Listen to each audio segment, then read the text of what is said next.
नमस्कार, दूरदर्शन किसान देख रहे हैं आप। कार्यक्रम हेलो किसान में आप सभी का बहुत स्वागत है। मैं हूं आपके साथ पुलकित शुक्ला। जैसे कि आप सभी जानते हैं कि हेलो किसान एक लाइव फोन इन कार्यक्रम है जिसमें हम कृषि जगत से जुड़े हुए तमाम विषयों पर चर्चा करते हैं। विषय से जुड़े हुए तमाम एक्सपर्ट हमारे साथ स्टूडियो में मौजूद होते हैं और आपके सवालों के लाइव जवाब इस कार्यक्रम में दिए जाते हैं। हेलो किसान कार्यक्रम में हम हर दिन अलग अलग विषयों पर चर्चा करते हैं। कृषि से जुड़े हुए ऐसे विषय होते हैं जिन विषयों से आपको मदद मिलती है और आपकी खेती किसानी और भी आसान हो सकती है। तो आज कौन से विषय पर हम चर्चा करने जा रहे हैं, इस पर एक बार हम नजर डाल लेते हैं। आज हेलो किसान कार्यक्रम में जिन विषयों पर हम चर्चा करने जा रहे हैं वो विषय हैं कृषि में उद्यमिता विकास के अवसर। इसके साथ ही जो दूसरा विषय हमारा रहेगा औषधीय पौधों की खेती। इन दो विषयों पर आज हम विस्तार से चर्चा करेंगे, तमाम जानकारियां आपको उपलब्ध कराएंगे। लेकिन इन जानकारियों को पाने के लिए आपको करना क्या है, आपको हमें अपने सवाल पहुंचाने हैं। आप हमें टोल फ्री के जरिए अपने सवाल, टोल फ्री नंबर के जरिए हमें अपना सवाल पहुंचा सकते हैं। आप हमारा टोल फ्री नंबर नोट कर सकते हैं 1800113060। इसके साथ ही 1800113061। इसके अलावा आप हमें व्हाट्सएप के जरिए भी अपना सवाल हम तक पहुंचा सकते हैं। आप हमारा व्हाट्सएप नंबर नोट कर लीजिए 8800520717। और व्हाट्सएप करते समय अपना नाम और जहां से आप अपना सवाल हमें भेज रहे हैं वो लिखना ना भूलें। ईमेल के जरिए भी आप अपना सवाल हम तक पहुंचा सकते हैं। आप हमारी ईमेल आईडी नोट कर सकते हैं। हमारी ईमेल आईडी है hellokisan2015@gmail.com। इन सभी जानकारियों को हम तक पहुंचाने के लिए, अपना सवाल पहुंचाने के लिए एक चीज़ का विशेष रूप से आप ध्यान रखिए कि जब भी आप फ़ोन करें तो अपने टेलीविज़न का आवाज़ कम कर दें और ऐसी जगह से फ़ोन करें जहां से आपके फ़ोन में पर्याप्त नेटवर्क हो ताकि एक बेहतर संवाद स्थापित हो सके। आज के जो विषय हैं उससे जो जुड़े हुए खास एक्सपर्ट हैं, अब उनका तारुफ मैं आप सभी से करा देता हूं। हमारे साथ आज स्टूडियो में मौजूद हैं डॉक्टर देवेंद्र कुमार जी, सहायक महानिदेशक हैं भारतीय कृषि अनुसंधान परिषद दिल्ली। सर, आपका बहुत स्वागत है। इसके साथ ही हमारे साथ डॉक्टर मूलचंद सिंह जी हैं, प्रधान वैज्ञानिक हैं, राष्ट्रीय पादप आनुवंशिकी संसाधन ब्यूरो नई दिल्ली से। बहुत स्वागत है सर आपका। धन्यवाद जी। तो कार्यक्रम हेलो किसान की शुरुआत करते हैं और चर्चा की भी शुरुआत करते हैं। सबसे पहले आज हम जानते हैं जो हमारे विषय हैं उसके बारे में। सर, कृषि में उद्यमिता विकास के अवसर भारत में आप देख रहे हैं कि किस तरीके से एफपीओ का बनाए जा रहे हैं और नए नए स्टार्टअप किए जा रहे हैं। ये विषय कितना महत्वपूर्ण है और आगे क्या इसकी दशा दिशा देख रहे हैं आप? जी, ये विषय आज के संदर्भ में अगर हम देखते हैं तो बहुत ही महत्वपूर्ण विषय है। जैसा कि हम सभी जानते हैं कि हमारा देश जो है वो सबसे युवाओं की अगर संख्या देखें, हमारे माननीय प्रधानमंत्री जी जिस तरह से बताते हैं कि हमारे जो सबसे युवा देश हमारा है ग्लोब में, और उसमें अगर हम आज देखते हैं तो जैसे कुछ वर्षों पहले हमारा लगभग 65-67% जो आबादी थी वो कृषि पर आधारित थी। लेकिन आज जब हम देखते हैं तो हमारे युवा जो हैं वो कृषि की तरफ ना जाते हुए वो शहरी जो विभिन्न कार्य हैं, नौकरी है या कोई भी धंधा है उसकी तरफ ज़्यादा आकर्षित होते हैं। तो उस संदर्भ में किस तरह से हम अपने युवाओं को सही मार्गदर्शन दें, उन्हें सही रास्ता बताएं कि वो कृषि के साथ जुड़े रहें, चाहे वो सीधा खेती करें या खेती से संबंधित जितने भी व्यवसाय हैं उनके साथ वो जुड़ें। सो उस संदर्भ में आज का कार्यक्रम बहुत ही आवश्यक है और मुझे आशा है कि हमारे श्रोता निश्चित रूप से इससे लाभान्वित होंगे। जी बिल्कुल। तो कृषि में उद्यमिता विकास के अपार संभावनाएं हैं, तमाम अवसर हैं। ये अवसर किस तरीके से हैं और कौन कौन सी ऐसी तमाम जानकारियां हैं जिसके जरिए आप कृषि उद्यमिता से जुड़कर अपने जीवन में नए बदलाव ला सकते हैं, इसके बारे में विस्तार से चर्चा करेंगे। लेकिन उससे पहले एक विशेष रिपोर्ट पर नजर डाल लेते हैं।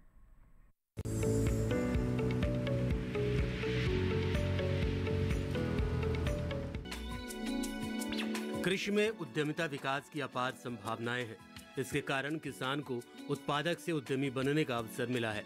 दरअसल उद्यमिता का मतलब होता है कोई भी आर्थिक क्रिया जिनसे हम कोई उत्पादन करते हैं और फिर उससे मुनाफा प्राप्त करते हैं। आमतौर पर उद्यमिता में नवाचार होता है। मौजूदा समय में जिस तरह आत्मनिर्भर भारत की बात हो रही है तो ये जरूरी है कि कृषि और उससे जुड़े क्षेत्रों में भी उद्यम की संभावनाओं को पहचाना जाए और उद्यमिता विकास को महत्व दिया जाए। किसान कई तरह के उद्यम शुरू कर सकते हैं। इसमें किसान पॉली हाउस द्वारा बेमौसमी फल सब्जियों को तैयार करके उनका विपणन कर सकते हैं। आजकल नई सब्जियों और फलों की हर मौसम में मांग रहती है। ऐसे में उस मांग की पूर्ति आप कर सकते हैं। आप ऐसी सब्जियों और फलों को बाजार में बेच सकते हैं।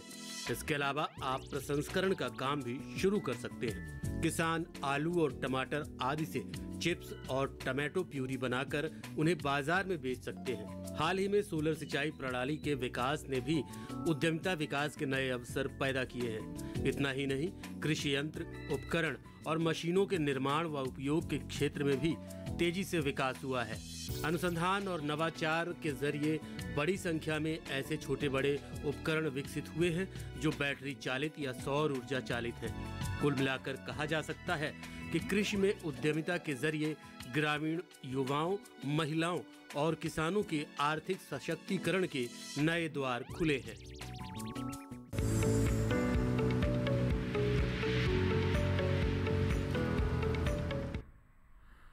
तो देखा आपने इस रिपोर्ट के जरिए कि कृषि में उद्यमिता के कितने अवसर हैं और कितनी संभावनाएं हैं। इसको विस्तार रूप से जानेंगे, लेकिन अब दूसरे विषय जो हमारा है उस पर चर्चा कर लेते हैं। औषधीय पौधों की खेती वो कितनी महत्वपूर्ण है। डॉक्टर मूलचंद जी हमारे साथ जुड़े हुए हैं। आपसे मैं जानना चाहूँगा कि किस तरीके से आप इसको देखते हैं और कौन कौन से ऐसे महत्वपूर्ण पौधे हैं जिसको हम लगा सकते हैं। जी देखिए, औषधीय पौधे बहुत प्रकार के हैं, परंतु किसानों के लिए जो अत्यधिक उपयोगी हैं उनमें अश्वगंधा, गिलोय और एलोवेरा हैं, क्योंकि इन सभी पौधों को बहुत कम उपजाऊ भूमियों में उगाया जा सकता है, क्षारीय और अम्लीय भूमियों में भी उगाया जा सकता है। इसके अलावा इनमें ज़्यादा पोषक तत्व देने की आवश्यकता नहीं होती तथा कोई विशेष तैयारी की आवश्यकता नहीं होती। इनमें कीड़े और रोग नहीं लगते हैं और इसके साथ साथ बहुत अच्छी पैदावार होती है तथा उसका बहुत अच्छा मूल्य भी मिलता है। और जो हमारे माननीय प्रधानमंत्री जी का सपना है कि हमारे किसानों की आय दोगुनी होनी चाहिए, तो इसके द्वारा प्रधानमंत्री जी का सपना साकार हो सकता है। जी, तो औषधीय पौधों की खेती में भी बहुत से ऐसे गुण हैं जिससे आपको काफ़ी फ़ायदा हो सकता है और इस खेती के ज़रिए भी आप विकास की नई गाथा को लिख सकते हैं। औषधीय पौधों की खेती कितनी महत्वपूर्ण है, किस तरह से की जाती है, इस पर भी चर्चा करेंगे, लेकिन इससे जुड़ी एक विशेष रिपोर्ट पर नज़र डाल लेते हैं।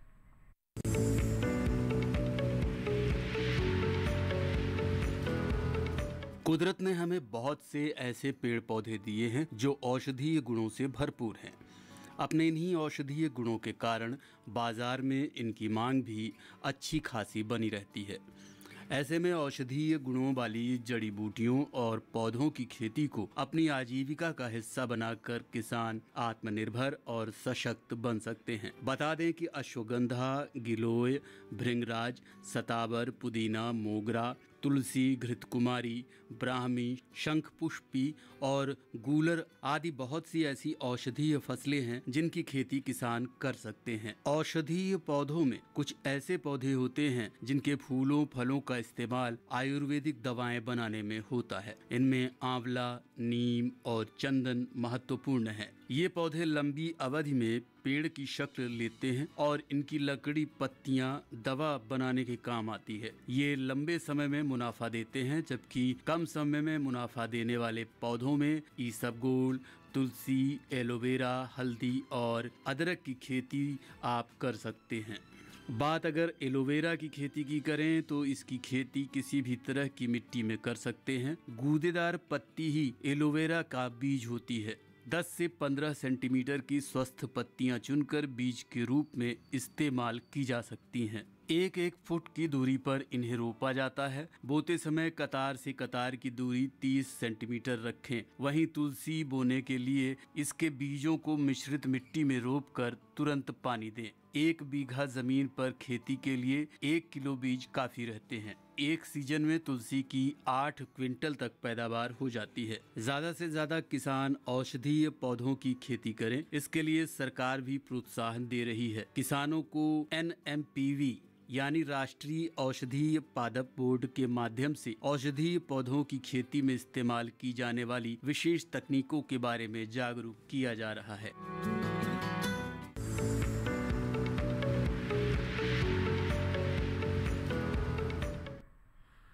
तो देखा आपने कि औषधीय पौधों की खेती से भी काफ़ी कुछ किया जा सकता है। खेती किसानी के क्षेत्र में नए विकास किए जा सकते हैं और लीग से हटकर जो एक अलग किस्म की पौधे लगाने की जो है बात कही जा रही है, इसमें भी अपार संभावनाएं हैं। चर्चा को आगे बढ़ाते हैं।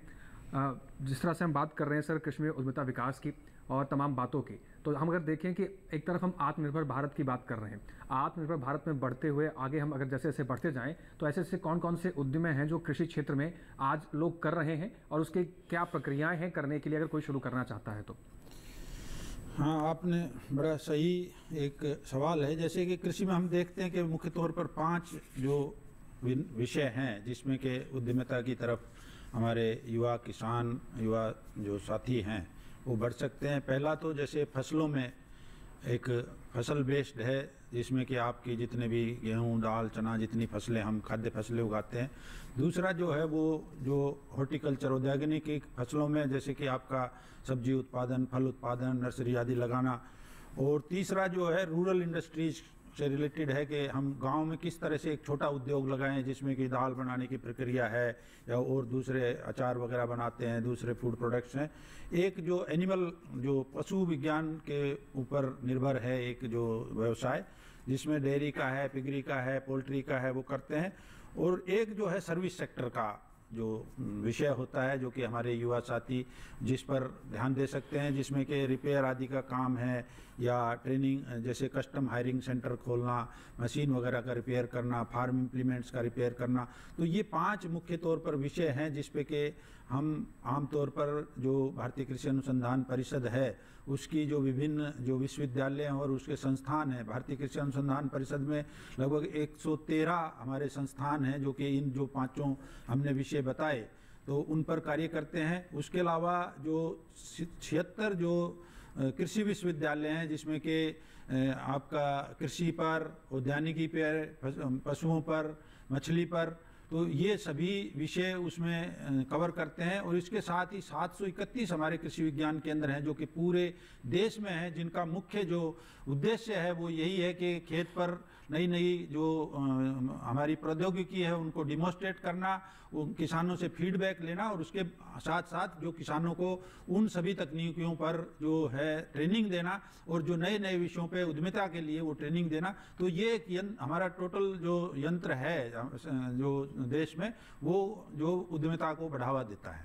जी बिल्कुल, आपने बहुत विस्तार रूप से बताया है। डॉक्टर मूलचंद जी का रुख करता हूँ मैं। डॉक्टर मूलचंद जी, मैं जानना चाहता हूँ कि हमारे जो किसान भाई हैं जो हमें देख रहे हैं, अगर वो औषधीय पौधों की खेती करना चाहते हैं तो कौन से राज्य में कौन से औषधीय पौधे लगाए जा सकते हैं और वहाँ का जो वातावरण है, किस तरह से उसका क्लाइमेट रहेगा, किस तरह से उसको सिंचाई करनी है, इसके बारे में थोड़ी सी जानकारी दीजिए। जी, देखिए जो औषधीय फसलें हैं वो एक तरह से खरपतवार हैं, तो वो किसी भी जलवायु में और किसी भी प्रकार की भूमि में सरवाइव कर सकते हैं। इसलिए सभी प्रदेशों में जहाँ बहुत ज़्यादा ठंड है, जैसे माइनस में टेम्परेचर रहता है, वहाँ तो नहीं उगाया जा सकता। अन्यथा सारे प्रदेशों में सभी प्रकार की जलवायु में और भूमि में इसको उगाया जा सकता है और इनकी खेती के लिए ज़्यादा तैयारी करने की आवश्यकता नहीं होती। इनमें सिंचाई की भी कम आवश्यकता होती है और कीट पतंगे कम लगते हैं। तो हमारे किसान उन्हीं तकनीकियों को अपनाते हैं जिनमें खर्चा कम हो और आमदनी ज़्यादा हो। तो औषधीय फसलें हमारे किसानों के लिए बहुत ही महत्वपूर्ण फसलें हैं। उनको पारंपरिक फसलें ना उगाकर औषधीय फसलें उगानी चाहिए। और जहाँ तक फसलों का प्रश्न है, तो जैसे अश्वगंधा मैंने बताया, एलोवेरा है, गिलोय है, तो किसान भाई जो भी फसल लगाएं वो सबसे पहले जो दवाइयाँ बनाने वाली कंपनियाँ या सौंदर्य प्रसाधन बनाने वाली कंपनियाँ, उनके साथ पहले एग्रीमेंट करें और उसके बाद में फसल उगाएं ताकि उनको मार्केटिंग में किसी तरह की प्रॉब्लम ना हो। इसके अलावा जो किसान भाई औषधीय फसलों की खेती करना चाहते हैं वो central medicinal and aromatic plant board से संपर्क स्थापित करें। वह बोर्ड सभी प्रकार की जानकारियाँ उपलब्ध कराता है। इसके अलावा औषधीय फसलों की खेती पर 30% अनुदान दिया जाता है, वो भी central medicinal and aromatic plant boards के द्वारा प्राप्त किया जा सकता है। जी, तो सरकार भी आपके सहयोग के लिए तैयार है, तमाम योजनाएं हैं, उसके बारे में भी जानेंगे। लेकिन हमारे पास साथ एक यहाँ पर हमारे दर्शक जुड़ गए हैं, उनका हम सवाल ले लेते हैं। विपिन है, सागर मध्य प्रदेश से। विपिन जी, स्वागत है आपका, अपना सवाल पूछिए। हाँ जी सर, नमस्कार। जी नमस्कार। सर मेरा सवाल ये था कि औषधीय पौधों की खेती के बारे में मैं जानना चाह रहा था। सर लोगों के मन में बहुत सारे विचार तो रहते हैं करने के, पर करते नहीं है सर, क्योंकि इसमें जानते हैं कि मार्केट की उपलब्धता भी कम रहती है और लोग करते नहीं है। आसपास तो थोड़ा सा परामर्श भी नहीं रहता, तो असमंजस की स्थिति रहती है सर। लेकिन ये जानते हैं कि इसमें फायदा है लेकिन फिर भी नहीं करना चाहते, तो इसको हम कैसे दूर कर सकते हैं? बिल्कुल, विपिन जी का बहुत महत्वपूर्ण सवाल है। मेरे को लगता है ऐसे देवेंद्र जी अगर देखा जाए तो ये पूछना चाह रहे हैं कि अगर हम फसल पैदा कर रहे हैं तो मार्केट तक कैसे पहुंचे, खरीदारी बिकवाली का हिसाब किताब क्या है, कैसे रेट मिलेगा, इसके बारे में जानकारी जानना चाहते हैं। अच्छा, मैं बताएं जी देवेंद्र जी बताइए। हाँ जी, सरकार का एक ई पोर्टल है, ई चरक नाम से, वहाँ पर हमारे किसान भाई जाकर वहाँ खरीदने वाले भी उपलब्ध हैं और बेचने वाले भी। तो किसान भाई उस पोर्टल पे जाके अपनी जो फसल है उसको अच्छे दामों में बेच सकते हैं। इसके अलावा जैसे मैंने बताया कि central medicine and aromatic plant board है, वो भी इसकी मार्केटिंग में हेल्प करते हैं। और अन्यथा जो दवाई बनाने वाली कंपनियां हैं उनसे करार करके, उनके साथ एग्रीमेंट करके फिर इन फसलों को उगाएं तो किसानों को बहुत फ़ायदा हो सकता है। इसके अलावा जो जिला स्तर पर कृषि उद्यान अधिकारी हैं या जिला कृषि अधिकारी हैं उनसे भी संपर्क स्थापित कर सकते हैं, और जो कृषि विज्ञान केंद्र हैं उनके साथ भी मिलकर उनसे सभी प्रकार की जानकारी प्राप्त हो सकती है और किसान भाई इसको आसानी से उगा सकते हैं। जी, तो विपिन जी, उम्मीद है कि आपके सवाल का जवाब आपको मिल गया होगा। बताए गए सभी तरीकों के जरिए आप अब इस फसल का उत्पादन भी कर सकते हैं, मार्केट तक पहुंच भी सकते हैं और आसपास के किसानों को इसके बारे में जानकारी देकर उनको प्रेरित भी कर सकते हैं कि लगातार जो हम फसलें लगाते हैं उसके अलावा भी बहुत सारे ऐसे ऑप्शंस हैं जिसके जरिए खेती किसानी को एक नए क्षेत्र की तरफ ले जाके एक नए विकास की ओर हम एक नई गाथा लिख सकते हैं। चर्चा को आगे बढ़ाएंगे, लेकिन हमें यहाँ रुकना होगा एक छोटे से ब्रेक के लिए। तब तक आप बने रहिए और देखते रहिए दूरदर्शन किसान।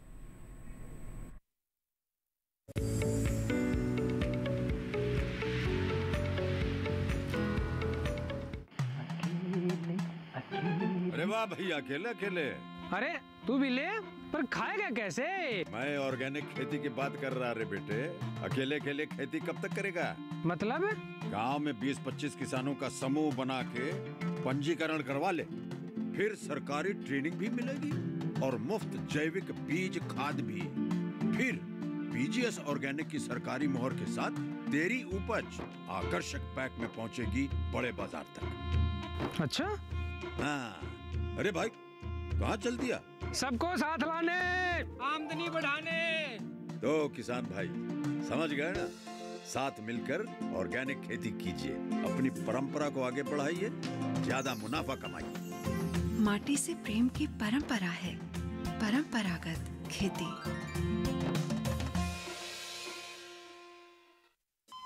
अरे सुन तो। मुझे क्या सुनाना चाहते हो? जो सुनाओ मेरी सौतन को। किसको? अरे वही तुम्हारा मोबाइल फोन जिससे सुबह शाम दिन रात चिपके रहते थे और कहते थे किसान कॉल सेंटर से बातें हो रही हैं। अच्छा ये बात है। हाँ, क्यों? क्या हुआ?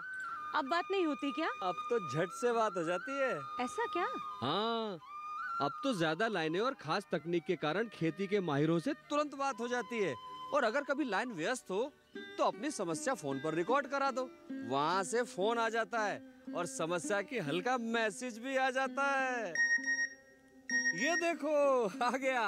अरे वाह, इसका मतलब इंतजार की घड़ी अब खत्म। हाँ। तभी मैं सोचूं कि आजकल मुझ पर इतना प्यार क्यों आ रहा है। कृषि संबंधी समस्याओं का अपनी भाषा में तुरंत हल पाने के लिए पूरे भारत में किसी भी फोन से हेल्पलाइन नंबर पर संपर्क करें। किसानों का दोस्त किसान कॉल सेंटर।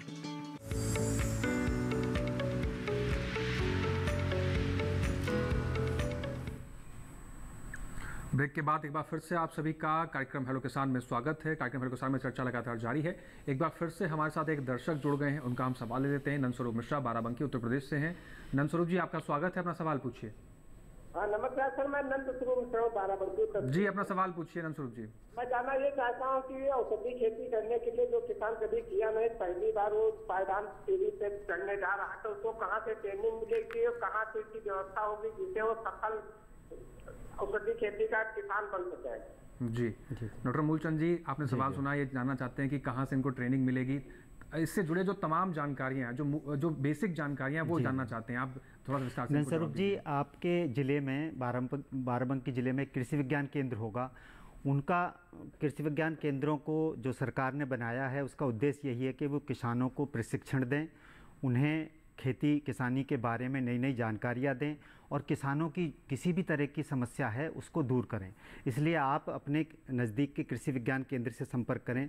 यदि कृषि विज्ञान केंद्र दूर है तो अगर कृषि विश्वविद्यालय, वहाँ भी संपर्क कर सकते हैं। इसके अलावा जो भारतीय कृषि अनुसंधान परिषद का अगर कोई संस्थान है तो वहाँ पर भी आप संपर्क कर सकते हैं। कृषि विज्ञान केंद्र औषधीय पौधों की खेती करने के लिए समय समय पर ट्रेनिंग प्रोवाइड करते हैं और वो पूरा बताते हैं कि कहाँ से आपको इसका बीज या पौध सामग्री मिलेगी, किस तरह इसकी खेती करनी चाहिए और कहाँ पर इसकी मार्केटिंग करनी चाहिए। इसके अलावा कहाँ से आपको अनुदान मिल सकता है और सभी प्रकार की जानकारियाँ आप वहाँ से प्राप्त कर सकते हैं और आप इसकी खेती कर सकते हैं। इसके अलावा भी जैसे भारतीय कृषि अनुसंधान परिषद का एक जो directorate of medicinal aromatic plants है का इंस्टीट्यूट है हमारा आनंद में, वो पूरा जो है मेडिसिनल प्लांट्स एरोमेटिक प्लांट्स पे ही अनुसंधान, बीज की उपलब्धता, प्लांटिंग मटेरियल की उपलब्धता और ट्रेनिंग, जैसे डॉक्टर मूलचंद ने बताया केवीके तो करते ही हैं, लेकिन उनका पूरा स्पेशलाइजेशन इसी पे है। आपको मार्केट से जोड़ना, क्या वैल्यू एडिशन है, किस तरह का,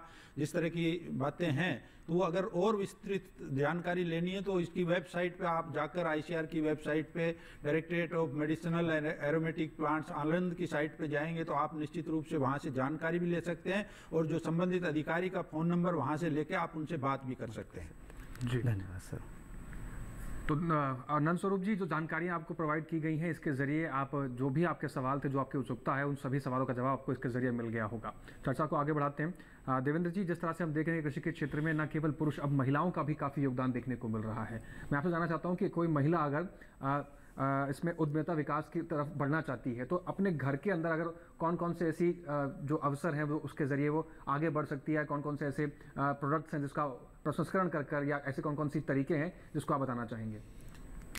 जैसे मैंने बताया कि जो ग्रामीण जो इंडस्ट्री की बात जब हम करते हैं तो उसमें महिलाओं का योगदान बहुत अधिक हो सकता है। जैसे कि जो वैल्यू एडिशन की बात करते हैं, जैसे दाल बनाना, छोटी दाल मिल आजकल आती है बड़ी छोटी छोटी, और अगर उसका मार्केट से लिंकेज सही ढंग से करा दिया जाए तो इसी तरह से दाल का है, जो अन्य उत्पाद हैं, दलिया बनाना, आजकल जो मिलेट्स की हम बात कर रहे हैं, मिलेट्स के बहुत से उत्पाद बनते हैं जो अगर मिल के लेवल पे ही, जैसे खिचड़ी के लिए, उसके लिए, उसके अलावा जो दूसरा रेडी टू ईट फूड का जो जैसे होता है कुछ एक, जैसे आजकल क्या है कि शहरों में भी गांव की चीज़ों की तरफ लोगों का बहुत रुझान हुआ। पिछला वर्ष हमने 2023 को अंतर्राष्ट्रीय श्री अन्न दिवस के रूप में वर्ष के रूप में मनाया, तो उससे जो हमारे प्रयास भारत सरकार के रहे, कृषि मंत्रालय के रहे कि हम किस तरह से श्री अन्न को दोबारा से प्रत्येक व्यक्ति की थाली पे ले जा सकें, तो उसमें हमने प्रयास किए। तो उसमें बहुत से उत्पाद उससे जो,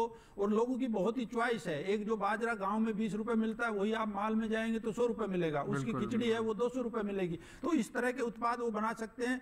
जो उसके अलावा जैसे बेकरी का सामान है, बहुत सा बेकरी का सामान गाँव में छोटी बेकरी लगा के महिलाएं उसमें आगे आ सकती हैं।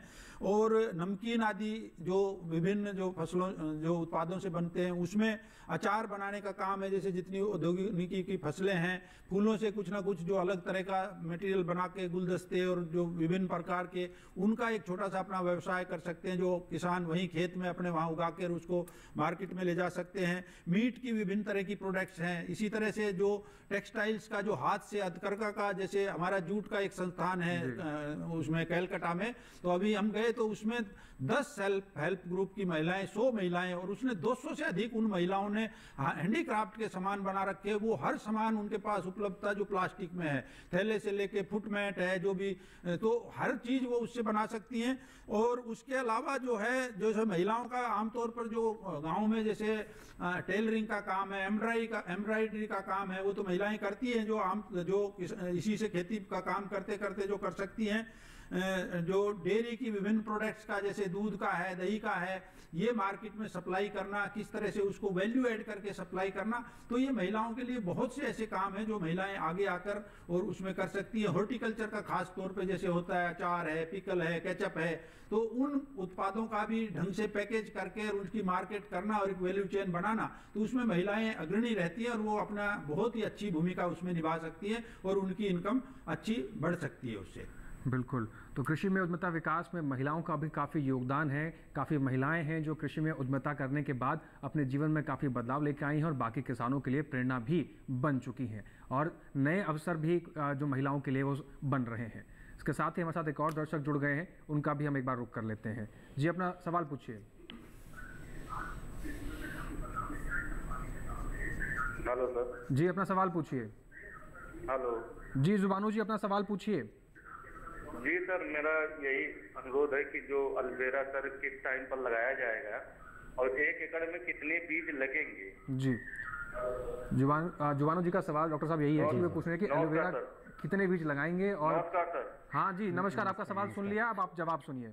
कि एलोवेरा को साल में किसी भी महीने में लगाया जा सकता है, बस जनवरी का प्रथम सप्ताह और दिसंबर के अंतिम सप्ताह में नहीं लगाना चाहिए उत्तर भारत में, क्योंकि उस समय थोड़ी सर्दी होती है। तो अभी भी अगर आपके खेत खाली हैं तो आप एलोवेरा लगा सकते हैं। इसके लिए आपको एलोवेरा के सकर्स की ज़रूरत पड़ेगी, और सकर्स लगभग 15 से 20 सेंटीमीटर वाले सकर्स को 2/3 ज़मीन में नीचे दबा दिया जाता है, और एक तिहाई ज़मीन में नीचे दबा दिया जाता है और 2/3 ऊपर रहता है, और उसके बाद उसमें इरिगेशन कर देते हैं। लाइन से लाइन की दूरी 60 सेंटीमीटर रखी जाती है और पौधे से पौधे की दूरी 30 सेंटीमीटर रखी जाती है।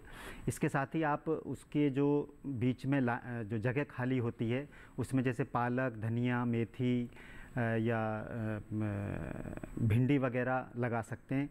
तो उससे क्या होगा कि आमदनी भी होगी और खरपतवार पैदा नहीं होंगे फसल में। तो जो भी किसान भाई एलोवेरा इस समय लगाना चाहते हैं इस समय लगा सकते हैं, बस उनको जड़ की ज़रूरत है। जैसा हमारे एडीजी साहब ने बताया कि हमारा जो directorate of medicine and aromatic plant research है आनंद में, गुजरात में, वहाँ से संपर्क करके वहाँ से ले सकते हैं, या सीमैप लखनऊ में है, क्योंकि बस्ती से लखनऊ नज़दीक है, तो आप वहाँ से भी इसकी जड़ें और सकर्स प्राप्त कर सकते हैं। और इसमें कोई खाद, क्योंकि इसमें थोड़ी सिंचाई की आवश्यकता होती है, और लेकिन वो भी जब कभी बरसात ना हो तो 1-2 जीवन रक्षक सिंचाई दे सकते हैं। इसके अलावा इसमें कोई विशेष खाद की ज़रूरत नहीं होती, बस नीम की खली डाल सकते हैं, तो उससे इसमें कोई बीमारी नहीं लगेगी और पोषक तत्व भी प्राप्त होंगे। जी, तो जुबानू जी, आप इस तरीके से अगर आप एलोवेरा लगाना चाहते हैं तो ये सारी प्रक्रिया को अपना के आप बेहतर फसल एलोवेरा की पैदा कर सकते हैं, और आप मार्केट में इसके अच्छे रेट भी मिल सकते हैं, जिससे आपकी आमदनी में भी बढ़ोतरी देखने को मिलेगी। चर्चा को आगे बढ़ाते हैं। डॉक्टर देवेंद्र जी का मैं रुख करूँगा। डॉक्टर देवेंद्र जी, हम ये भी देखते हैं कि किसानों के अंदर एक असमंजस की स्थिति बनी होती है कि उद्यमिता को लेकर, कि कैसे स्टार्टअप करें, क्या लगाएं, क्या ना लगाएं, कैसे मिलेगा, पैसा कहाँ से आएगा, इस तरह की तमाम असमंजस की स्थिति बनी होती है। तो इसमें इस स्थिति में आपसे जानना चाहता हूँ कि सरकार की तरफ से कौन कौन सी योजनाएं चल रही हैं, कितनी सब्सिडी मिलती है, और उस योजनाओं का लाभ उठाने के लिए कि इन किसान को प्रक्रिया कौन कौन सी अपनानी होगी ताकि आसानी तरीके से उनको उस योजना का लाभ मिल सके।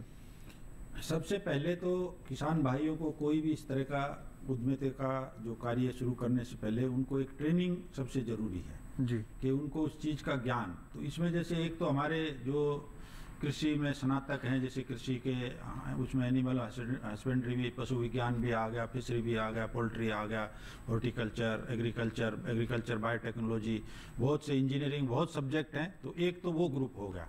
दूसरा, अभी कुछ एक कृषि विश्वविद्यालयों में कुछ डिप्लोमा का कार्यक्रम चलाया गया है, और भारतीय कृषि अनुसंधान परिषद भी उसको बड़े लंबे स्तर पर एक डिप्लोमा का कार्यक्रम, क्योंकि जो नई एजुकेशन पॉलिसी है 2020 की, उसमें मेन तौर पर जैसे उद्यमिता पे बहुत जोर दिया गया है कि सेल्फ अपना जो स्किल डेवलपमेंट पे, तो उसके लिए हम शुरू करते हैं, एक नया कार्यक्रम शुरू कर रहे हैं। एक वो है। दूसरा जो हमारा ट्रेनिंग, जो मैंने शुरू में बताया कि जितने हमारे कृषि विश्वविद्यालय हैं, भारतीय कृषि अनुसंधान के संस्थान हैं, और उसके अलावा जो हमारे केवीके हैं, वो मुख्य तौर पर जो ट्रेनिंग का काम करते हैं किसान भाई किस तरह का, तो वो एक थीम बेस्ड ट्रेनिंग कराते हैं। जैसे मैंने 5 विषय बताया कि भाई कृषि खाद्यान्न पे क्या क्या बन सकता है, किस तरह से उसमें कर सकते हैं, उद्यानिकी में क्या कर सकते हैं, पशुओं वालों में क्या कर सकते हैं, इंजीनियरिंग का जो पार्ट है सर्विस सेक्टर में क्या कर सकते हैं। तो उन चीज़ों को ध्यान में रखते हुए पहले तो किसान भाइयों को उसकी पूरी जानकारी होनी चाहिए।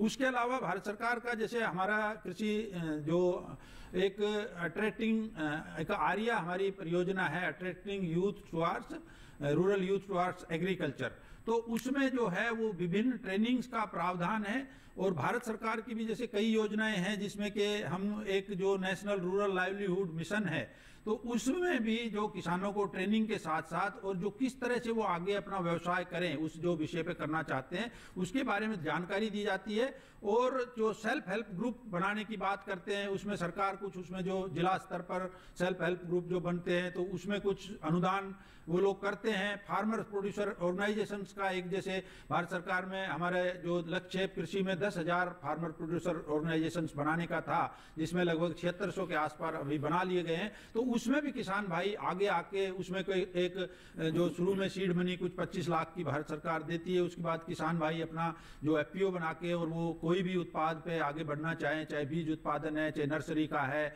या कोई उत्पाद बनाकर बेचना, तो ये सभी विषय। तो इसमें जो मुख्य जो उनको जो इन योजनाओं के बारे में और जो विस्तृत लाभ किस तरह की उसमें सहायता मिलती है, उसमें जाना हो तो वो निश्चित रूप से जैसे मैंने ये बताया जो सरकारी तंत्र है, उसके अलावा जो विभिन्न जो स्टेट्स में भी जो एग्रीकल्चर डिपार्टमेंट है वो भी सभी को आगे जानकारी देते हैं, आगे बढ़ने के लिए वो बताते हैं। लेकिन जो भारतीय कृषि अनुसंधान परिषद का जितने केवीकेज हैं, हमारे कृषि विश्वविद्यालय हैं, उनका जो जिस तरह का योगदान है वो उनसे लगातार जुड़े रहें और जिस तरह की भी जानकारी उनको स्पेसिफिक किसी भी एरिया में काम करना है, किस तरह का उसमें उनको जो सहायता जो मिल सकती है तो वो सहायता के लिए वो निश्चित रूप से ट्रेनिंग ले और उनके संपर्क में रहे तो उनकी जो है आगे की जो कार्य है वो अच्छी तरह से लागू कर सकते हैं। बिल्कुल, बहुत महत्वपूर्ण बात यहाँ पर है कि जानकारी का अगर अभाव है तो कोई भी रास्ता सफल नहीं हो सकता और किसी भी रास्ते को मंजिल नहीं मिल सकती है। तो यहाँ पर सबसे पहले आपको जानकारी लेनी होगी। किसी भी स्टार्टअप को आप करना चाहते हैं या कोई भी उत्पाद आप लगाना चाहते हैं या प्रसंस्करण करना चाहते हैं तो उसके लिए जानकारी बहुत महत्वपूर्ण है। हर स्टेप पर आपको जानकारी का अगर आपको पूरी रहेगी तो आप सफल हो पाएंगे। चर्चा को आगे बढ़ाएंगे लेकिन फिर से यहाँ पर रुकना होगा एक छोटे से ब्रेक के लिए। तब तक आप बने रहिए दूरदर्शन किसान के साथ।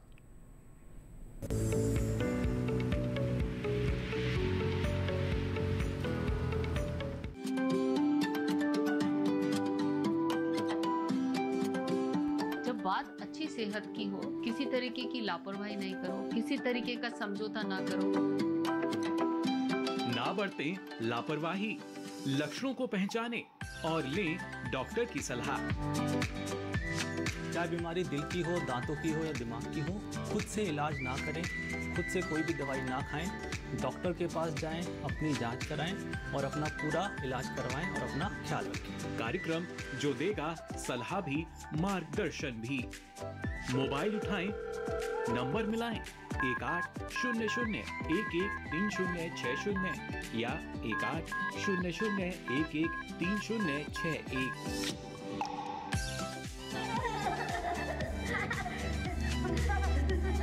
आपके अपने फोन इन कार्यक्रम स्वस्थ किसान में हर शनिवार शाम 6 से 7 बजे सिर्फ डीडी किसान पर।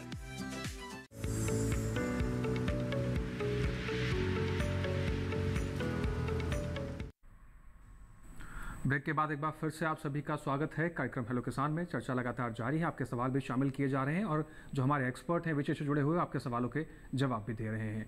बात करते हैं औषधीय पौधों की खेती के बारे में। जिस तरह से हम देख रहे हैं डॉक्टर साहब कि पिछले कुछ वर्षों के अंदर कृषि के क्षेत्र में अभूतपूर्व विकास हुआ है। जो चीज़ें पहले देखने को नहीं मिलती थी वो तकनीक अब देखने को मिल रही है। किसानों के लिए नई नई योजनाएं चलाई जा रही हैं। अब योजनाओं की बात हुई है तो मैं आपसे जानना चाहूँगा औषधीय पौधों की खेती को लेकर उसको प्रोत्साहन करने के लिए, उनके किसानों को प्रोत्साहित करने के लिए सरकार द्वारा क्या क्या योजनाएं हैं? देखिए, सरकार तो औषधीय फसलों को बढ़ावा देने के लिए आत्मनिर्भर भारत योजना के तहत सरकार ने एक 4000 करोड़ रुपए की एक योजना बनाई है। और क्योंकि औषधीय फसलों की पूरी दुनिया में बहुत मांग है, इसलिए लगभग 10 लाख हेक्टेयर क्षेत्र पर औषधीय पौधों की खेती की जाएगी, जिससे हमारे किसानों को लगभग 5000 करोड़ रुपए की अतिरिक्त आमदनी होगी। इसके अलावा गंगा के किनारे 800 हेक्टेयर क्षेत्र में औषधीय फसलों की खेती के लिए कॉरिडोर बनाया जाएगा, जिससे हमारे देश में जन औषधि को बढ़ावा मिलेगा। और इसके अलावा जैसे मैंने बताया कि सरकार औषधीय फसलों की खेती करने के लिए 30% अनुदान देती है। तो जो भी किसान भाई औषधीय फसलों की खेती करना चाहते हैं वो national medicinal and aromatic plant board से संपर्क करें। उनका नंबर है 01123721840 या उनका ईमेल है info.npmb@nic.in। इससे उनको संपर्क किया जा सकता है। और जो भी किसान भाई औषधीय फसलों की खेती करना चाहते हैं उनसे संपर्क करें, अनुदान प्राप्त करें और जो दवाइयाँ बनाने वाली कंपनी है उनके साथ एग्रीमेंट करें और अपनी जो प्रोड्यूस है उसको ज़्यादा से ज़्यादा दाम पर बेचें और अधिक से अधिक लाभ कमाएं। जी, तो सरकार के इस जो हेल्पलाइन नंबर आपको बताया गया, जो वेबसाइट बताई गई है, इस हेल्पलाइन नंबर और इस वेबसाइट का इस्तेमाल कर आप अधिक से अधिक जानकारी प्राप्त कर सकते हैं। और औषधीय पौधों की खेती करने का अगर आप इच्छुक हैं तो आपको बेहतर विकल्प यहाँ पर मिलता हुआ नजर आएगा। हमारे साथ एक दर्शक जुड़ गए हैं, वेद प्रकाश जी। वेद प्रकाश जी, आपका स्वागत है, आप अपना सवाल पूछिए। हेलो जी, वेद प्रकाश जी, आपका स्वागत है, अपना सवाल पूछिए।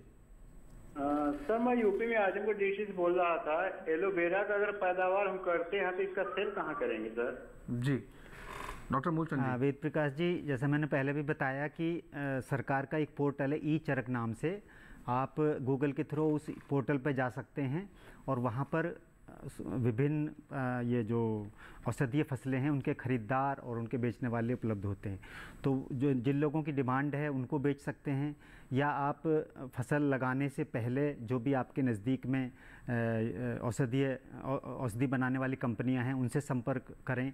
वो विभिन्न प्रकार की सहायता भी देते हैं, जैसे अच्छी किस्म के बीज उपलब्ध कराना और उन्नत तरीके से खेती करना, और उसके बाद क्योंकि उनके साथ एग्रीमेंट हो जाएगा तो वो आपकी प्रोड्यूस को आपके खेत पर ही आकर उसको ख़रीद लेंगे। इसके अलावा आप कुछ किसान मिलकर एक समूह भी बना सकते हैं, और किसान भाई जो भी औषधीय फसलों की पैदावार होगी उसको एक्सपोर्ट भी कर सकते हैं। सरकार एक्सपोर्ट को बहुत बढ़ावा दे रही है और उस पर कोई खर्च भी नहीं आता है, आपको कोई भी खर्च नहीं करना है और आप बहुत ज़्यादा लाभ कमा सकते हैं। जी बिल्कुल, आप ई चरक की जो आपको सर ने यहाँ पर बताया कि ई चरक की जो वेबसाइट है वहाँ जाकर आप जानकारी प्राप्त कर सकते हैं और सभी तरह के जो आपके सवाल हैं उसके जवाब आपको वहाँ मिल जाएंगे और आप बेहतर खेती का अनुभव करते हुए नजर आएंगे और आपका यहाँ पर मुनाफा भी आप कमा सकते हैं उनकी खेती के जरिए। चर्चा को आगे बढ़ाते हैं। डॉक्टर देवेंद्र कुमार जी का मैं रुख करूँगा। डॉक्टर देवेंद्र जी, आपने तमाम जानकारियाँ उपलब्ध कराई कि कौन कौन सी ऐसी योजनाएं हैं किसके ज़रिए किसान भाई हमारी मदद ले सकते हैं और उनको सरकार की तरफ सहायता मिल जाएगी। इसके साथ साथ मैं आपसे ये भी जानना चाहता हूँ कि जिस तरह से आप देख रहे हैं कि किसान बहुत तेज़ी से विकास कर रहा है, कृषि क्षेत्र में बहुत तेज़ी से विकास, नए नए रिकॉर्ड बन रहे हैं। अब मत्स्य पालन क्षेत्र की अगर हम बात करें तो इस समय देश टॉप 3 देशों में है। जो पहले साउथ का जो गढ़ माना जाता था मत्स्य पालन क्षेत्र, अब वो कहीं ना कहीं धीरे धीरे उत्तर भारत की तरफ भी आ रहा है। तो अगर मत्स्य पालन क्षेत्र में कोई कृषि उद्यम लगाना चाहता है तो उसके लिए क्या प्रक्रिया है, क्या योजनाएं हैं और क्या लगा सकता है? उसमें जैसे कोई भी जैसे कृषि से संबंधित, चाहे वो खाद्यान्न का हो, पशुपालन का हो, मत्स्य का हो, तो एक तो जैसे मैंने कुछ योजनाएं अभी जैसे बताई, और उसके अलावा जैसे कुछ एक भारत सरकार की और भी योजनाएं हैं, जैसे प्रधानमंत्री युवा जो योजना एक करके युवा उद्यमिता विकास अभियान नामक एक योजना है। उसके अलावा एक उड़ान के नाम से एक प्रधानमंत्री कौशल विकास योजना है। तो इन सभी प्रोग्राम्स के थ्रू जो आपका ट्रेनिंग का कार्यक्रम है और उसके बाद उसका जो हैंड होल्डिंग का कार्य है वो होता है। इसी तरह मत्स्य विज्ञान में जैसे हमारा जो एक तो किस तरह से आप मत्स्य पालन का कार्य शुरू करेंगे, तो जो ट्रेनिंग का कंपोनेंट जो मैं बताया जो कि एक सबसे आवश्यक है, जिसमें कि स्टेट गवर्नमेंट का डिपार्टमेंट भी उसमें ट्रेनिंग का कार्य करते हैं, और कहाँ से आप उसकी बीज की उपलब्धता होगी जो मछली का आप कार्य शुरू करेंगे। जैसे उसमें बहुत से जो अवयव आते हैं, जिस तरह से तालाब को जब हम बनाते हैं उसमें पानी की उपलब्धता, किस तरह का पानी उपलब्ध है, जैसे ब्रेस्किश वाटर है या नॉर्मल वाटर है, उस तरह का। तो हमारे विभिन्न संस्थान जैसे इसमें मछली पालन के लिए जो उपलब्ध हैं, और उनके केवीकेज भी उस तरह के जो मछली पालन पे ही जो जोर देते हैं वो केवीकेज भी हैं। तो हरियाणा में भी जैसे अभी हमारा एक ब्रेकिश वाटर का एक रोहतक में संस्थान का एक रीजनल सेंटर है, भुवनेश्वर में सेंटर है, बॉम्बे में है और कोलकाता में है। तो बहुत से सेंटर इसके हैं। तो वहाँ से किसान भाई जो फिशरी से रिलेटेड इंस्टीट्यूट्स हैं उनसे सहायता लेके फिर कहाँ से बीज मिलेगा, तो बीज के लिए उसमें एक बीज उत्पादन का जो विभिन्न जो वैरायटीज होती हैं फिश की, उनकी जो बीज उत्पादन की एक प्रक्रिया है, उनको वहाँ से एक सुव्यवस्थित ढंग से एक ट्रेनिंग लेने के बाद, जो सोर्स पता लगने के बाद वहाँ से उनको जो बीज को लेना है और उसकी किस तरह के से जैसे फसलों में हम पैकेज ऑफ प्रैक्टिसेस कहते हैं, तो मछली पालन के लिए क्या क्या आवश्यक तत्व है, उसके फीड का क्या होता है, किस तरह से जो हाइजीनिक कंडीशंस रखी जाए, बीमारी आदि का जो प्रकोप होता है उसको किस तरह से अच्छा रखें, पानी को किस तरह शुद्ध रखें, तो वो सभी जानकारियां उसमें आपको जो मैंने बताया कि जैसे इसमें खास तौर पे जो मछली के हमारे संस्थान हैं, जो 12-13 के आसपास संस्थान हैं पूरे देश में, तो किसान भाई वहां से संपर्क कर सकते हैं। उनसे संबंधित जो कृषि विज्ञान केंद्र और इवन जो 3 मछली से संबंधित विश्वविद्यालय भी, कृषि विश्वविद्यालय भी हमारे देश में है जो मछली पर ही काम करते हैं। जैसे जिस तरह से 40 जो कृषि पे हैं या इस पे उद्यानिकी पे, हॉर्टिकल्चर पे 7 हैं, 15 पशुपालन पे है, तो फिशरीज पे 3 विश्वविद्यालय हैं और ये 12-13 जो हमारे संस्थान हैं, केवीकेज हैं, तो उनके पास जाने के बाद आपको पूरी जानकारी वहां से पूरा पैकेज कि किस तरह से आप कार्य शुरू करेंगे, कहां से अनुदान मिलेगा, कौन कौन सी संस्थाएं आपकी सहायता करेंगी और मार्केटिंग का क्या होगा, वैल्यू एडिशन का क्या होगा, ये सभी जानकारी किसान भाई वहां से ले सकते हैं। बिल्कुल। तो जो किसान भाई मछली पालन कर रहे हैं और या करना चाहते हैं, तो आप को मैं ये भी बता दूं कि जिस तरह से हमारे देश के अंदर इस समय मछली पालन सेक्टर जो है, जो क्षेत्र है, वो बहुत तेज़ी से विकास कर रहा है और इनसे जुड़े हुए जो किसान हैं उनके जीवन में भी बहुत तेज़ी से बदलाव आ रहा है, उनकी जो आर्थिक आय है वो भी बहुत तेज़ी से बढ़ती हुई नजर आ रही है। चर्चा को आगे बढ़ाते हैं। हमारे साथ एक कॉलर जुड़ गए हैं, उनका रुख करते हैं। नितेश भारती हैं छपरा बिहार से। नितेश जी, बहुत स्वागत है आपका, अपना सवाल पूछिए। नितेश जी, आप तक आवाज पहुंच रही है तो अपना सवाल पूछिए। नमस्कार सर। नमस्कार जी, अपना सवाल पूछिए। रितेश भारती, बिहार सारण जिले से बात कर रहा हूँ सर। जी, अपना सवाल पूछिए। सवाल सर मेरा ये है कि हमारे एरिया में कौन सा औषधि सबसे सटीक रहेगा और इसका प्रशिक्षण भारत में हम कहाँ से प्राप्त कर सकते हैं? जी, तो नितेश जी का सवाल डॉक्टर साहब यही है कि वो कौन सी फसल लगा सकते हैं औषधीय पौधों में, और कहाँ से ये ट्रेनिंग लें, कहाँ से जानकारी उपलब्ध कराएं। ये वैसे तो डॉक्टर साहब ने बताया था कि जानकारी आप वेबसाइट और नंबर आपको साझा किया था, लेकिन फिर से एक बार हम साझा करना चाहेंगे डॉक्टर साहब। भारती जी, एक तो जैसे हमारे डीजी साहब ने बताया कि हमारा संस्थान है directorate of medicinal and aromatic plant research, Anand, Gujarat में। आप उनसे संपर्क कर सकते हैं। और दूसरा, आप सभी प्रकार की जो भी फसल उगाना चाहते हैं औषधीय फसल, वो छपरा क्षेत्र में उगा सकते हैं। तो इसके लिए पहले तो आप जो आपके वहाँ पर औषधि बनाने वाली कंपनियां हैं उनसे संपर्क करें ताकि वो आपके उत्पाद को खरीद सकें। इसके अलावा आप national medicinal and aromatic plant board जो नई दिल्ली में है और उसकी शाखाएं देश के विभिन्न भागों में भी हैं, आप उनसे संपर्क स्थापित करें और उनसे जानकारी लें कि कौन सी फसल उगाएं, और वो मार्केटिंग में भी आपकी सहायता करेंगे और अच्छी वैरायटी और बीज उपलब्धता के बारे में भी सभी प्रकार की सहायता प्रदान करेंगे। इसके अलावा आपके जो जिला उद्यान अधिकारी हैं, जिला कृषि अधिकारी हैं, उनसे भी जो राज्य स्तर पर जो भी अनुदान मिलता है उनसे भी संपर्क कर सकते हैं। तो इस तरह से आप जो जिसका बाज़ार अच्छा है और जो अधिक दामों पर बिके, ऐसी फसल आप उगा सकते हैं। जी, तो नितेश जी, उम्मीद करते हैं कि आपके सवाल का जवाब आपको मिल गया होगा। इस जानकारी का इस्तेमाल कर आप अपने क्षेत्र में जो भी फसल लगाना चाहते हैं औषधि पौधे की, आप लगा पाएंगे और आप एक बेहतर आमदनी प्राप्त करेंगे। चर्चा को आगे बढ़ाते हैं, डॉक्टर देवेंद्र जी का रुख करते हैं। डॉक्टर देवेंद्र जी, आपने तमाम जानकारी हमें बताई, इसके साथ भी ऐसे कौन कौन से ऐसे महत्वपूर्ण विषय हैं जिसका उद्यम लगाते हुए किसान भाइयों को ध्यान रखना चाहिए, इसके बारे में? कोई भी उद्यम लगाते वक्त जो सबसे ज़रूरी बात है कि उसको उसकी पूरी जानकारी किसान भाइयों को हो। और जानकारी जैसे मान लो कोई भी, तो जो उसका रॉ मटेरियल है या जो आप खेती करके उसकी वैल्यू एडिशन करेंगे, तो उस क्षेत्र के लिए वो फसल या वो जो भी कमोडिटी है वो वहाँ लोकली उपलब्ध होनी चाहिए जी। दूसरा, उसकी मार्केटिंग की बात करें तो अगर वो उस क्षेत्र में उस चीज़ की मांग अधिक है, जो भी हम बनाते हैं अपने जो उद्यमिता के जो भी प्रोसेसिंग का वो करेंगे, तो उसकी मांग और उसकी जो लिंकेज है, जो भी आप कार्य शुरू करेंगे कि किस तरह से आप उसको मार्केट में मंडी में ले जा सकते हो, तो वो मंडी का मार्केट की अवेलेबिलिटी लिंकेज के साथ साथ वो भी नज़दीक होना जरूरी है, नहीं तो ट्रांसपोर्ट आदि पे बहुत वो लगता है। उसके अलावा जैसे जहाँ भी आप उद्योग लगाएंगे तो बहुत सी चीज़ें होती है कि भाई कोई डिस्टर्ब्ड एरिया तो नहीं है, पानी की उपलब्धता किस तरह की है, अगर खेती करते हैं तो उसमें ज़मीन किस तरह की, कहीं कलर भूमि की जगह लगा दिया, फूलों की खेती करने लगे तो पता लगा कि आपकी पैदावार नहीं होती, और जो ज़्यादा कोई डिस्टर्ब्ड एरिया तो नहीं है, रोड आदि का क्या है। तो ये इस तरह की बातें किसान भाइयों को जो भी उद्यमिता के लिए जाएंगे तो उनको ध्यान रखना बहुत आवश्यक है, क्योंकि कई बार जो है कहीं गलत जगह पे कहीं किसान भाई की ज़मीन है, लेकिन वहाँ पे जो स्थितियाँ जो मैं बता रहा हूँ कि भाई मार्केट से लिंकेज है, बिजली की उपलब्धता है, पानी की उपलब्धता है, सिक्योरिटी किस तरह की है, कहीं बहुत ही ज़्यादा कई जगह पर जैसे चोरी चकारी का होता है और जो लोग डिस्टर्बेंस बहुत होता है, तो वहाँ भी किसान भाइयों को कई बार नुकसान उठाना पड़ता है। तो एक अच्छा माहौल जहाँ पे आप इस तरह का कार्य कर सकते हैं अपने क्षेत्र में, वो बहुत ज़रूरी है। और उसकी मार्केटिंग लिंकेज आपको पहले ही ढूंढ के मैं कहाँ सप्लाई करूँगा, और उसमें भी कंपटीशन अगर हो तो आपके पास जो लेनदार है उनकी लाइन लगे रहे।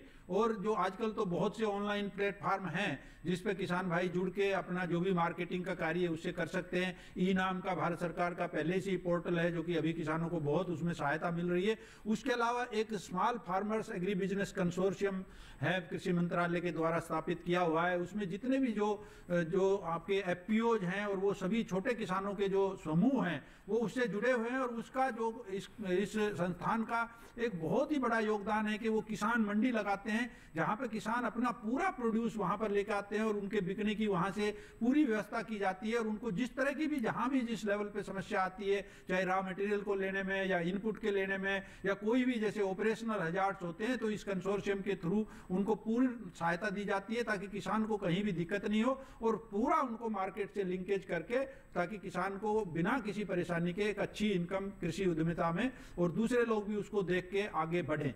तो इसमें बहुत से जैसे इस तरह का है, जैसे हम क्रॉप हस्बेंड्री में बात करते हैं फसलों में, तो बीज उत्पादन का कार्य है। जैसे मुख्य तौर पर जैसे हम जो भारतीय कृषि अनुसंधान परिषद या विश्वविद्यालय हैं, उनके अपने इतने संसाधन नहीं होते, तो वो बीज उत्पादन का कार्य हम किसानों के खेतों पे कराते हैं। इसीलिए प्राइवेट कंपनी हमारे देश में जैसे जिस तरह से लगभग 550 प्राइवेट कंपनी है, तो प्राइवेट कंपनी कभी भी अपनी जमीन लेके खेती नहीं करती है, तो वो जितना बीज उत्पादन का कार्य है वो ऑर्गेनाइजर्स के थ्रू वो किसानों के खेतों पे करते हैं। तो उसमें किसान भाई अपना इंटरेस्ट लें, और अगर वो थोड़े दिन बाद, जैसे हमने देखा, हम जो हमारा farmer participatory seed production programme हम कराते हैं किसानों से, तो जो किसान हमारे जहां हम सीड उत्पादन करते थे, अब वो बीज उत्पादक बन गए, वो एंटरप्रेन्योर बन गए, और बहुत से किसान है वो बहुत अच्छी इनकम उससे किस्म वो लेते हैं संस्थानों से, कृषि विश्वविद्यालयों से, उसके बाद बीज उत्पादन करके ट्रेनिंग लेके और वो वहाँ पे लोकल किसानों को बेचते हैं। उससे डबल फायदा, एक तो नई किस्म किसानों तक जल्दी पहुँच गई, उस किसान को जो आम खेती करता है तो उससे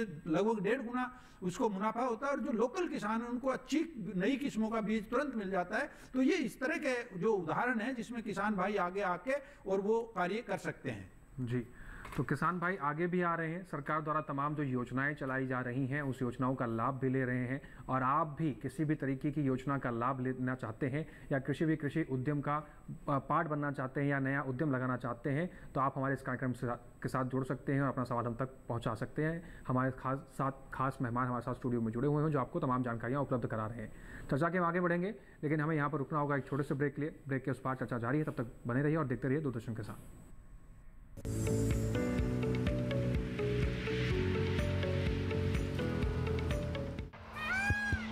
सुनिए सुनिए सुनिए, आपके गांव में फिर सजेगा प्रश्न मंच।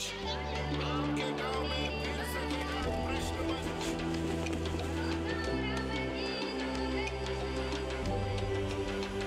मिट्टी, मौसम, बीज, फसल, किसान को मिलेगी यहाँ हर सरकारी स्कीम की जानकारी। जो करके आएगा पूरी तैयारी, प्रश्न का उत्तर देकर बनेगा इनामधारी। मंच है तैयार, प्रश्न है तैयार, और आप? मैं भी हूँ तैयार। मैं हूँ तैयार। हाँ, मैं भी हूँ तैयार। मैं भी तैयार हूँ। किसान प्रश्न मंच में आपका स्वागत। किसान प्रश्न मंच सीजन 2 हर रविवार रात 8:30 बजे डीडी किसान पर।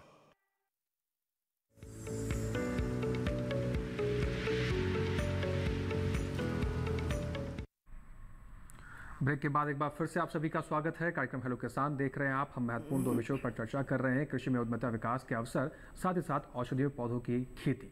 तमाम सवाल आपके शामिल किए गए हैं और तमाम महत्वपूर्ण जानकारियां आपके साथ साझा की है हमारे खास मेहमानों ने। एक दर्शक हैं जिन्होंने हमें व्हाट्सएप के जरिए अपना सवाल भेजा है, उनका सवाल ले लेते हैं। सतीश हैं आजमगढ़ से, वो पूछ रहे हैं कि स्टीविया की खेती आजमगढ़ में हो सकती है क्या? यदि हाँ, तो इसकी खेती की विधि एवं बाजार के बारे में विस्तृत रूप से बताएं। डॉक्टर मूलचंद जी, आजमगढ़ में स्टीविया की खेती की जा सकती है। इसके लिए आप अपना जो नज़दीक का कृषि विज्ञान केंद्र है वहाँ से संपर्क करें, और जो भी पौधे वहाँ पर उपलब्ध हैं आप अपने खेत में लगा सकते हैं। इसके अलावा जो भारतीय कृषि अनुसंधान परिषद का संस्थान है आनंद में, गुजरात में, directorate of medicinal and aromatic plant research, वहाँ से भी आप इसकी उन्नत प्रजाति प्राप्त कर सकते हैं। इसके अलावा जो सिमैप है लखनऊ में, वहाँ से प्राप्त कर सकते हैं। तो जो भी वैरायटी इसकी उपलब्ध हो आप इसको लगा सकते हैं। और जैसा मैंने बताया कि इसकी क्योंकि मार्केटिंग की थोड़ी प्रॉब्लम होती है, तो इसलिए उगाने से पहले किसी जो दवाई बनाने वाली कंपनी है उसके साथ एग्रीमेंट करें, या national medicinal and aromatic plant board के साथ बातचीत करें, और जिस तरह से वो सुझाव दें उस तरह से खेती करें और इसकी मार्केटिंग करें। जी डॉक्टर मूलचंद जी, इस विषय से जुड़ा हुआ एक सवाल और भी सामने आता है कि जैसे आपने बताया कि इस क्षेत्र के आसपास की दवाइयों की कंपनी के बारे में पता करें कि कौन कौन सी कंपनियां ऐसी हैं जिसके जरिए आप उस पता कर सकते हैं। तो क्या कोई ऐसी वेबसाइट नहीं है जहां पर उन किसानों को ये सभी जानकारी मिल सके कि आपके क्षेत्र में इतनी दवाइयों की कंपनियां हैं और ये उनके नंबर हैं, आप डायरेक्ट संपर्क कर सकते हैं? दवाई कंपनियों का विवरण गूगल से मिल सकता है। इसके अलावा जो national medicinal and aromatic plant board है उसका यही काम है, उनसे अगर किसान भाई संपर्क करेंगे तो सारी कंपनियों का ब्यौरा उनको दे देंगे। इसके अलावा उनको फसल उगाने में भी हेल्प करेंगे, अनुदान भी देंगे, और उनको दवाई बनाने वाली कंपनियों के साथ संपर्क भी कराएंगे। जी तो कुल मिला के उस तरीके से इन संवाद स्थापित हो सकेगा और किसान जो भी जानकारी लेना चाहते हैं या जो भी फसल की कीमत होगी उसको बेहतर तरीके से उन तक पहुंचा सकेंगे और उनको मुनाफा भी मिल पाएगा। जी, तो इस वेबसाइट के जरिए भी अगर किसी किसान को परेशानी आ रही है कि अपने क्षेत्र में कौन कौन सी मेडिसिन कंपनियां हैं उसको ढूंढने में आसानी होगी।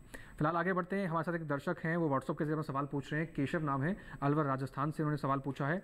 डॉक्टर देवेंद्र जी ये सवाल पूछ रहे हैं कि पॉली हाउस की खेती कैसे करें।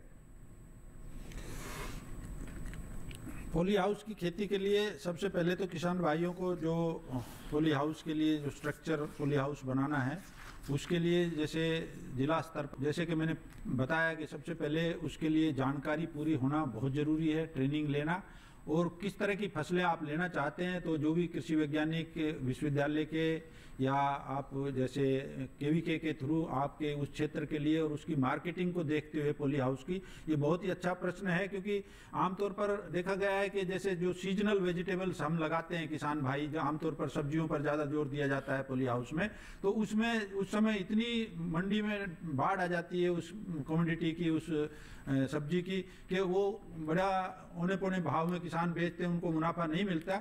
लेकिन पॉली हाउस का एक बड़ी खासियत है कि भाई आप ऑफ सीजन में फसली अपनी सब्जी लगा सकते हैं, उसमें कीड़े आदि का कोई बीमारी का बहुत अधिक प्रकोप नहीं होता और सारी कंट्रोल कंडीशन होती है, तो जो किसान जितना चाहता है उतनी उसमें पैदावार मिल जाती है और अगर मार्केटिंग का उसका सही लिंकेज हो तो उसमें बहुत अच्छा मुनाफा मिलता है। तो उसके लिए सबसे पहले ट्रेनिंग के बाद जो जिस तरह की आप फसल उगाना चाहते हैं तो उसमें जो आपका कृषि विभाग से आप बात करके उसमें जो सब्सिडी आदि देते हैं उसमें अच्छी सब्सिडी, जैसे अलग अलग राज्य में जो सब्सिडी का लेवल अलग अलग है, लेकिन किसान भाई लगभग मेरे विचार से 50% तक की सब्सिडी, इससे भी अधिक सब्सिडी पॉली हाउस लगाने में किसान भाइयों को मिलती है।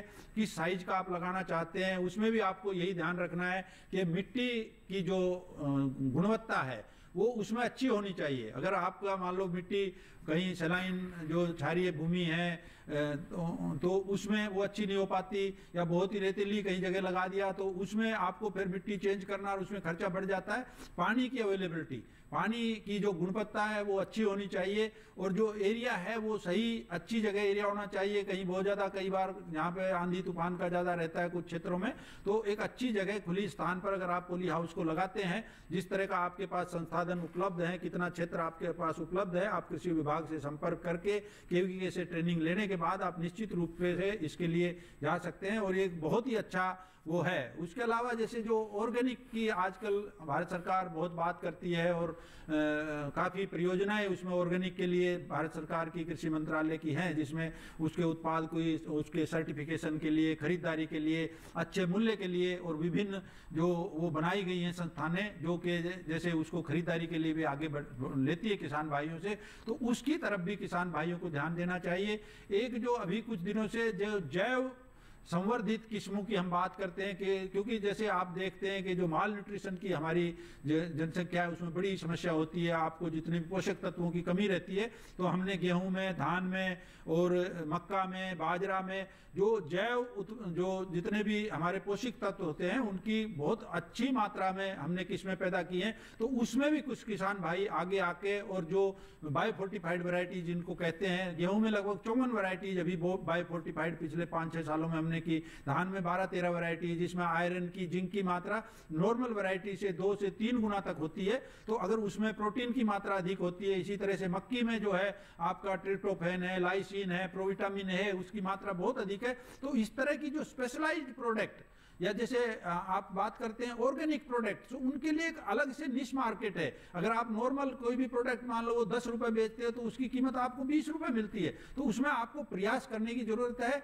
उन संस्थानों से जुड़ने की जरूरत है, ट्रेनिंग लेने की जरूरत है और उसके बाद मंडी से जुड़ने की जरूरत है। तो ये निश्चित रूप से किसान भाई उसमें आगे आ सकते हैं। बिल्कुल, तो यहाँ पर तमाम जानकारियाँ आपको उपलब्ध कराई जा रही हैं। इन जानकारियों का सही समय पर और सही तरीके से इस्तेमाल कर आप कृषि में उद्यम विकास की ओर बढ़ सकते हैं। इसमें अपार संभावनाएं हैं और तमाम तरह के अवसर हैं जिससे किसानों के जीवन में कई तरीके से बदलाव देखे जा रहे हैं और कई किसान हैं जो आगे आकर कृषि में उद्यमिता विकास की ओर आगे बढ़ रहे हैं।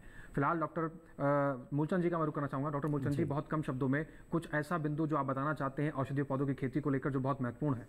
छोटे शब्दों में। देखिए, किसान भाइयों को मैं सलाह देना चाहूँगा कि पारंपरिक खेती की अपेक्षा अगर वो औषधीय फसलों की खेती करेंगे तो उसमें उनका खर्च भी कम आएगा और आमदनी ज़्यादा होगी। इसके अलावा जो भारत सरकार अनुदान देती है उसका भी लाभ उठा सकते हैं। और क्योंकि हमारे किसान भाई बहुत सारे ऐसे हैं जिनके पास जो होल्डिंग्स हैं बहुत छोटी हैं, तो उसके लिए औषधीय फसलों की खेती करना ज़्यादा उपयुक्त है। जी, तो यहाँ पर महत्वपूर्ण जानकारी है कि आप औषधीय खेती के भी आगे बढ़ सकते हैं और औषधीय पौधे जो उनकी खेती के उसमें भी बहुत से ऐसे अवसर हैं जिसके ज़रिए आपकी आमदनी भी बढ़ेगी, आपको नए अवसर भी प्राप्त होंगे और सरकार द्वारा भी तमाम योजनाएं चलाई जा रही हैं जिसके लिए किसानों को आगे आना होगा उन योजनाओं का लाभ उठाने के लिए। और आपके जीवन में आप देखेंगे उन योजनाओं से और उन फसलों का उत्पादन करने से आपके जीवन में काफ़ी बदलाव देखने को मिलेंगे। तो आज का जो हमारा हेलो किसान कार्यक्रम में चर्चा का जो विषय था वो था कृषि में उद्यमिता विकास और औषधीय पौधों की खेती। इन दोनों विषयों से जुड़े हुए तमाम जानकारियां आप तक हमारे खास मेहमानों ने पहुंचाई है जो हमारे साथ स्टूडियो में मौजूद हैं। डॉक्टर देवेंद्र कुमार जी, आपका बहुत शुक्रिया, आपने कीमती समय हमारे साथ साझा किया। डॉक्टर मूलचंद जी, आपका भी बहुत शुक्रिया, आपने कीमती समय और तमाम महत्वपूर्ण सलाहें हमारे दर्शकों के लिए, हमारे किसान भाइयों के लिए साझा की। आप दोनों मेहमानों का बहुत शुक्रिया। तो देखा आपने, तमाम जानकारियां आप तक पहुंचाई गई हैं, लेकिन इन जानकारियों का फायदा आपको तभी होगा जब इन जानकारियों का आप सही तरीके से इस्तेमाल करें। अब आप बात करते हैं कि हेलो किसान के अगले कार्यक्रम में हम कौन से विषय पर चर्चा करेंगे, तो एक बार उस पर नजर डाल लेते हैं। अगला जो हमारा अंक रहने वाला है उसमें चर्चा करेंगे हम पशुओं में कृत्रिम गर्भाधान के फायदे और इसके साथ ही मुर्गी पालन के बारे में हम चर्चा करेंगे। तो इन दोनों विषय से जुड़े जो भी आपके सवाल हैं आप हमें पहुंचा सकते हैं। हमें सवाल अपने पहुंचाने के लिए आप हमारा ईमेल आईडी हमारा नोट कर सकते हैं hellokisan2015@gmail.com। इसके अलावा हमारे डीडी किसान के कॉल सेंटर पर फ़ोन करके अपनी सलाह अपने सवाल हम तक पहुंचा सकते हैं। उसके लिए आप हमारा नंबर नोट कर सकते हैं 1800113060, जो कि सोमवार से शनिवार सुबह 6 बजे से रात के 10 बजे तक खुला रहता है। आपके सवालों और आपके सुझावों का हमें इंतज़ार रहेगा। इसके साथ ही आप हमारे इस कार्यक्रम को हमारे YouTube चैनल पर भी देख सकते हैं। इसके लिए आपको करना बस इतना है कि टेलीविजन स्क्रीन पर दिखाए जा रहे QR कोड को स्कैन करना और सीधा आप डीडी किसान की YouTube चैनल पर पहुंच जाएंगे और वहां पर आप किसी भी वक्त कहीं पर भी बैठकर इस कार्यक्रम को विस्तृत रूप से देख पाएंगे और तमाम जानकारियों का लाभ ले पाएंगे। तो आज के इस हेलो किसान कार्यक्रम में इसके साथ ही बस इतना ही। हमें दीजिए इजाज़त, तब तक के लिए देखते रहिएगा। नमस्कार, दूरदर्शन किसान देखते रहिए।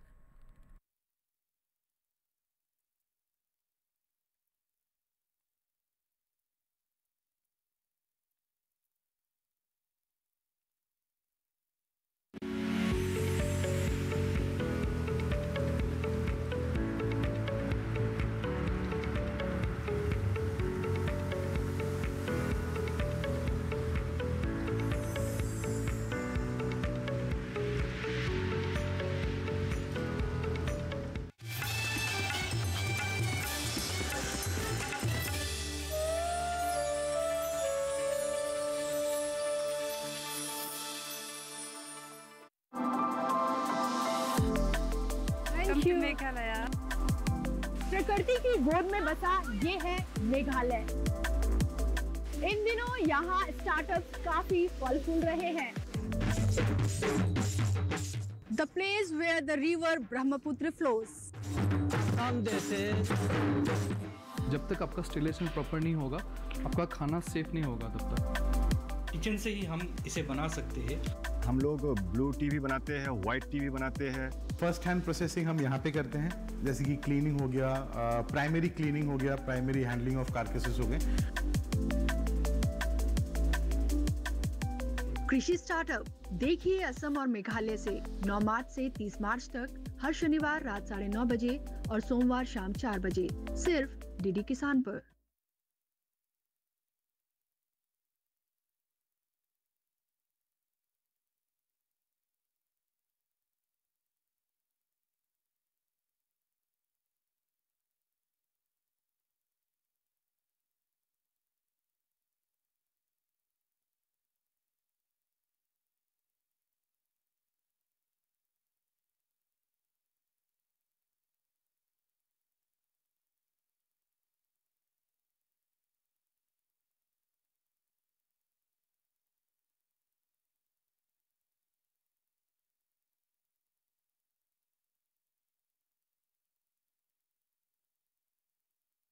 बनारस से देखिए राष्ट्रीय बागवानी मिशन पर कार्यक्रम चौपाल चर्चा 13 मार्च बुधवार रात 9:30 बजे।